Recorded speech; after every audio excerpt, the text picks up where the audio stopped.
This is Southern Cross News with Joe Palmer. A man found guilty of a 2012 double murder in Ravenswood is appealing his conviction in Hobart's Supreme Court. Marco Daniel Rusterholz was found guilty in 2015 after a complicated 6-week trial. But today his defence told the court that the verdict was unsafe and unsatisfactory.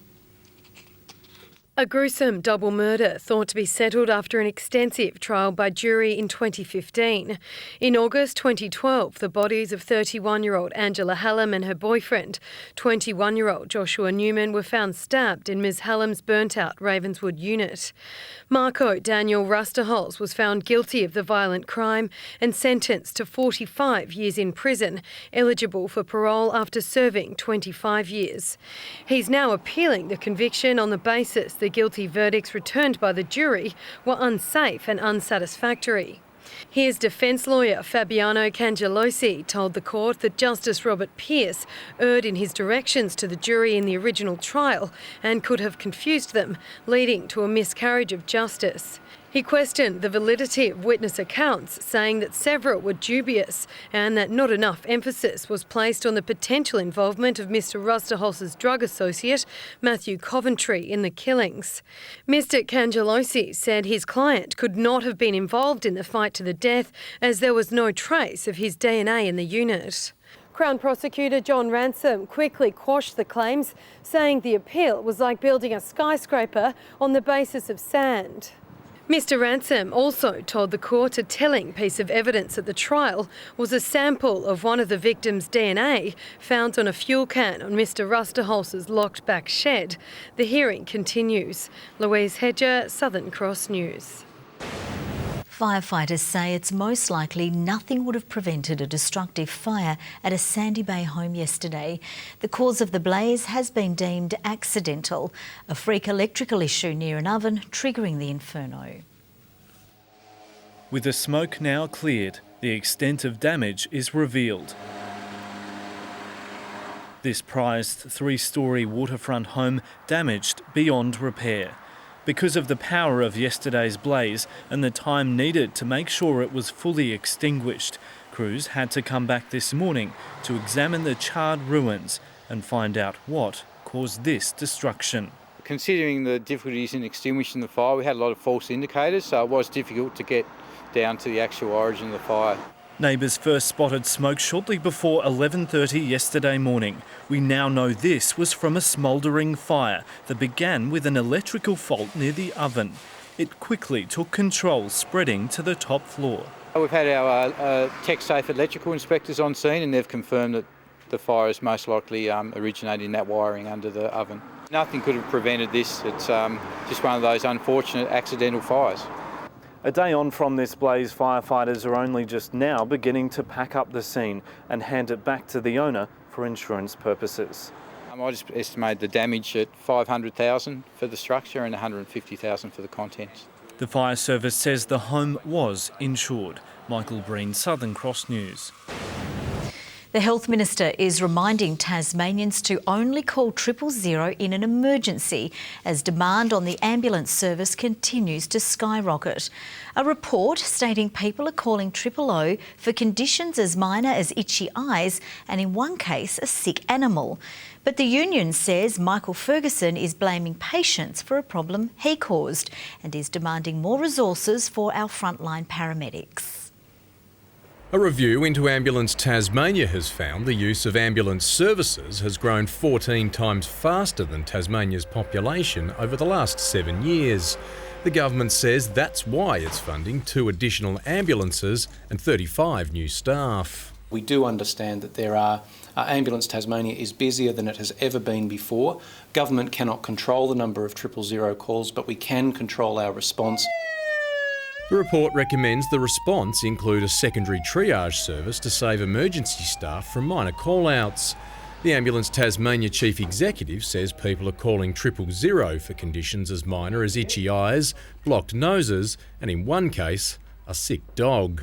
The call takers and the dispatchers in the room, they'll often talk a patient through their healthcare needs and determine that another strategy may be available, but we would never refuse to attend. The Health Union says the review into Ambulance Tasmania is inconclusive and the government's response contains no solutions. What it attempts to do is blame the Tasmanian community for the problems in our health and hospital system and for the increase in demand on our ambulance services. They know that the increase in demand's been there for a number of years now and they've done nothing to address it. The report comes on the same day Michael Ferguson was grilled over the state's hospitals in budget scrutiny hearings. The opposition taking aim over a shortage of mental health facilities, with one patient on Sunday transported from Hobart to Launceston, then back to Hobart in search of a bed. Where are they supposed to go? In the corridor? As what you have said apparently did occur, and that's not acceptable. And nobody should present it as otherwise. It's not. And that is being reviewed, and so it should. Andrew McCarthy, Southern Cross News. A Tasmanian wind farm project that's been in the pipeline for several years is finally heading towards construction. Aurora Energy today announced an agreement with a Chinese wind turbine manufacturer to secure the construction of a wind farm in the Central Highlands. Goldwind has been involved in projects in Australia and across the world. This is just one of those in New South Wales. Now the Chinese wind turbine giant is turning its attention to Tasmania, teaming up with Aurora Energy in the development and construction of a new wind farm. Through the in-principle agreement, this will facilitate the financing of the project and allow construction to commence later this year. Slightly smaller than the Woolnorth and Musselrow Bay wind farms, this development will include 49 turbines. Capable of generating 144 megawatts, it will provide enough power for 60,000 homes. We're required under the National Renewable Energy legislation to invest in new renewable energy developments, and what today's announcement means is we're doing that. The wind farm will be located at Wild Cattle Hill, west of Ross. Aurora says the $300 million development has the relevant approvals from state and federal authorities. Construction will commence in September 2017, so this year, and the wind farm will be in full development, so producing energy, in 2020. Energy consultant Mark White says renewable energy subsidies make now the best time for the project to proceed. The project's been on the cards for many years, but what we're seeing at the moment is renewable energy certificate pricing is very supportive, and also national energy pricing is also very supportive at the moment. The state government estimates 150 jobs will be created in construction, but it's unclear if the turbine parts will be manufactured in Tasmania. We're very keen to see as much local content as possible. I know Goldwind have indicated a commitment to that concept. The full details of the partnership between Goldwind and Aurora aren't being made public. Michael Breen, Southern Cross News.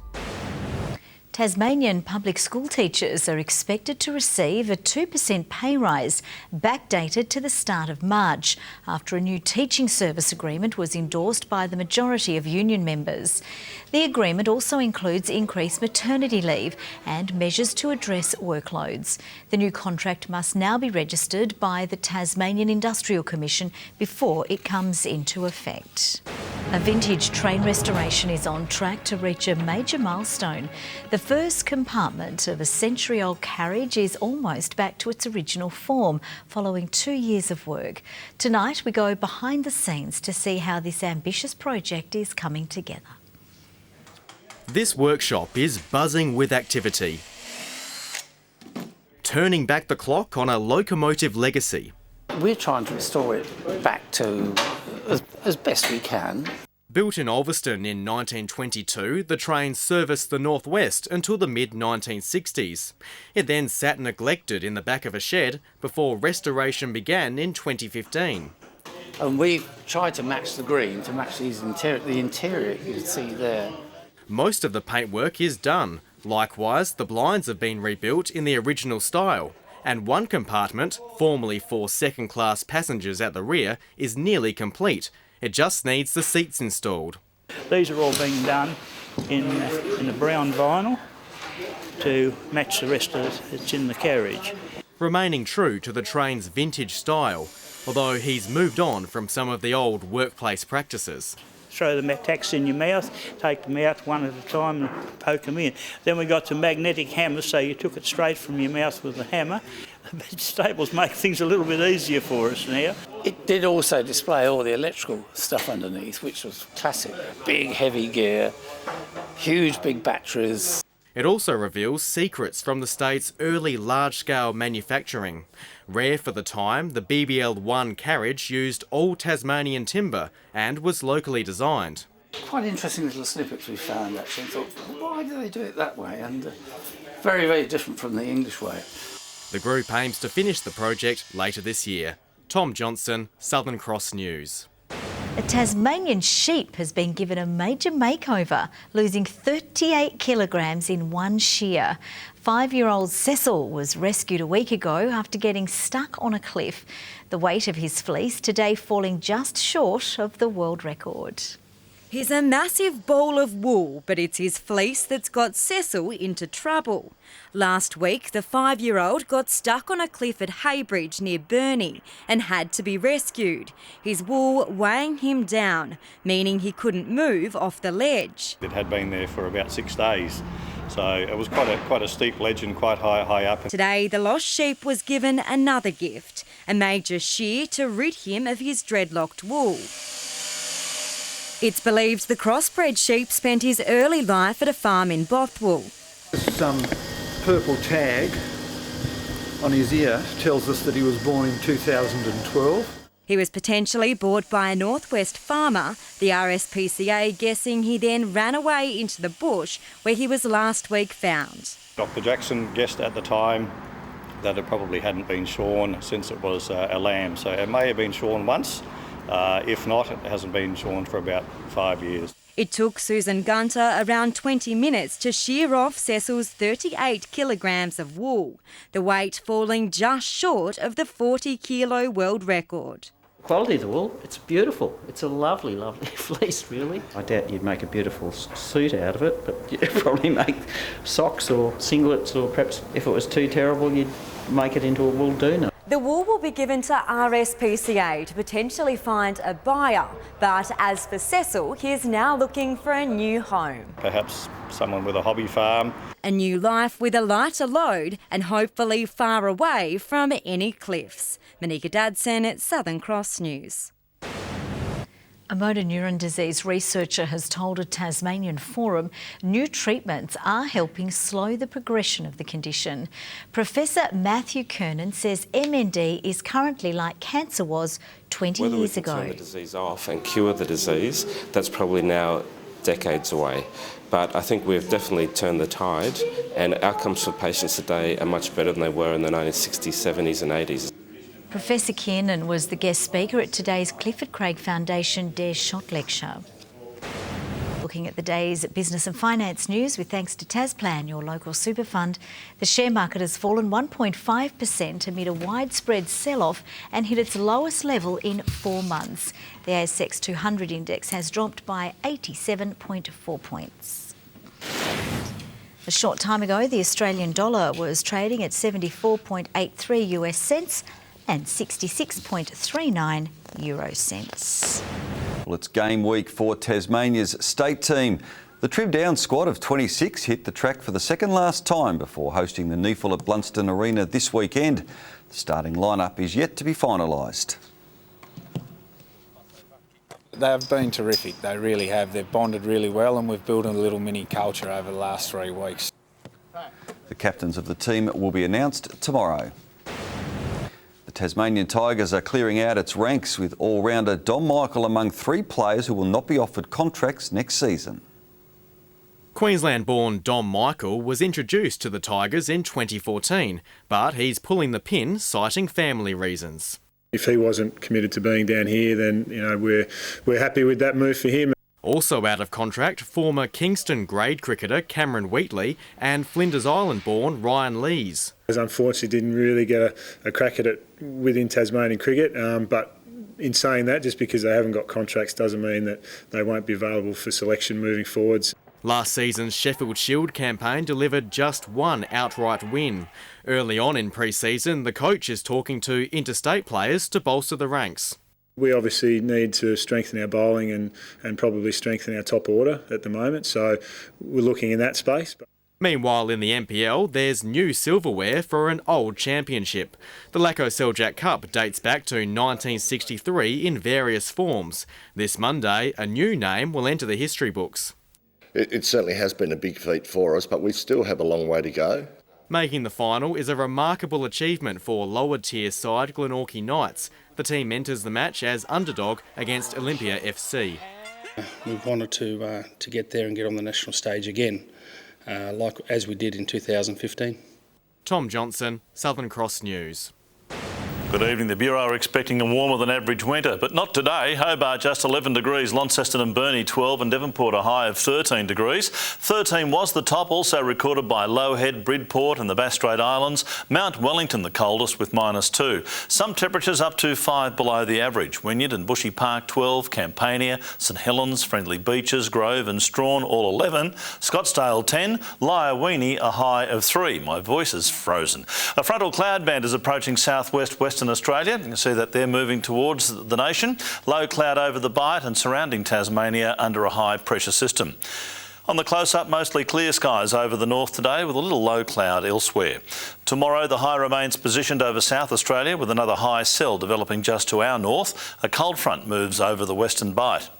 Light and variable winds over the north and east, while the west and south will have northwesterlies at 10 to 20 knots and even to 30 knots over the southwest later. Strong wind warning current between Southeast Cape and Sandy Cape. Sunny day for Hobart tomorrow, top of 14 degrees, a cold start for Geefston, a top of 12 after a frost. Bothwell -2 to a high of 11. Launceston, a morning frost, -1, 14 the top, 13 the high for Devonport, a -2 start for Cressy with a 13 later in the day. For Burnie, mostly sunny and 13 degrees, 12 the top for Strawn with a light late shower, and Curry on King Island 13 degrees. For the east, a possible morning shower for St Helens 14 degrees, fine for Swansea 15 and Orford 14 degrees. On Thursday, showers over the west extending to the north and far south during the day. Morning frost and fog on Friday with just a few showers over the west, far south and King Island. And on Saturday, those same conditions should continue with light winds over the north. Sunny in Perth, Brisbane, Darwin and Alice Springs tomorrow. Fine in Adelaide after an early frost there. It's getting about. Some cloud over Melbourne and a showery, windy day for Canberra and Sydney. Well, that's all from the news team for now. Have a lovely evening. Rug up. It is a bit chilly out there. We will see you with updates throughout the evening. Bye for now.